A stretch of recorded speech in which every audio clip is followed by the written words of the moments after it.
26 జిల్లాల ప్రాతిపదికన నియామకాలపై గెజిట్.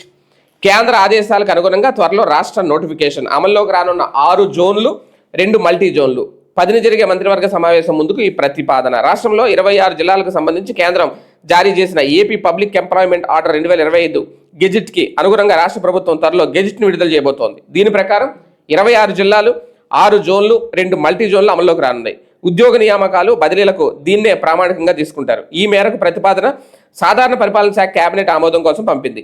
ఈ నెల 10న జరిగే మంత్రివర్గ సమావేశం ముందుకు ఈ ప్రతిపాదన రాబోతోంది. ప్రస్తుతం స్థానికేతర కోటా జిల్లా స్థాయి నియామకాల్లో 80:20 నిష్పత్తి, అలాగే జోనల్ స్థాయిలో 70:30గా ఉంది. ఇప్పటి వరకు రాష్ట్ర స్థాయి పోస్టులుగా ఉన్నవి మల్టీ జోన్ పోస్టులుగా మారనున్నాయి. ఇక నుంచి నేరుగా చేపట్టే అన్ని స్థాయిల ఉద్యోగ నియామకాల్లో అంటే డైరెక్ట్ నియామకాలు 95% స్థానికులకు, 5% స్థానికేతరులకు కోటా ఉంటుంది. స్థానికతను ఇప్పటి వరకు ఉమ్మడి 13 జిల్లాలను ప్రామాణికంగా తీసుకోగా కొత్త గెజిట్ ప్రకారం 26 జిల్లాలను తీసుకుంటారు. కొత్తగా మరో 2 జిల్లాలు ఏర్పాటు చేయడంతో 28 జిల్లాలకు కొత్త గెజిట్ నోటిఫికేషన్ కోసం కేంద్రానికి ప్రతిపాదన పంపనున్నారు.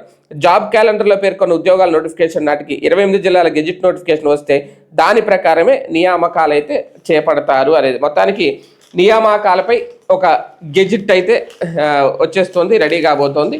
దాని ద్వారా ఎలాంటి మార్పులు వస్తాయి ఏంటి అనేది అయితే ఇంకా